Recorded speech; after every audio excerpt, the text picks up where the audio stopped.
Sindh building control authority में मुबैना बेज़ाब्तगियों पर महकमा एंटी करप्शन की तहकीकात जारी हैं।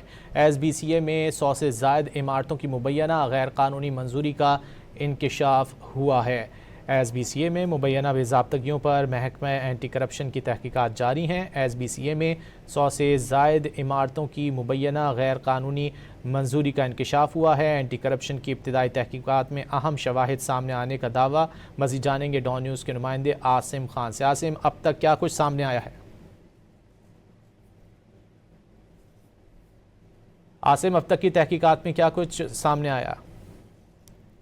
ये SBCA में मुबैना बेज़ाब्तियों पर महकमा एंटी करप्शन ने तहकीकात का आगाज कर दिया है। SBCA में 100 से ज़ायद इमारतों के मुबैना गैर कानूनी मंजूरी का इंकशाफ हुआ है, जबकि साबिक DG मुजम्मिल हुसैन आली पोटो के दौर में की गई मंजूरियों की तहकीकात भी जारी है। साबिक अफसरान के किरदार का भी जायजा लिया जा रहा है। गुज़िश्ता रोज मंजूरी कानून के अदम दस्तयाबी से मुतालिक तहकीकात की गई, जिसमें साबिक असिस्टेंट डायरेक्टर आतिफ शेख पर अहम फाइलें साथ ले जाने का इल्जाम भी है और दीगर संगीन इल्जामात पर एंटी करप्शन ने साबका DG और दीगर अमले के खिलाफ तहकीकात का आगाज कर दिया। आसिम खान, बहुत शुक्रिया इन तफसीलात के लिए।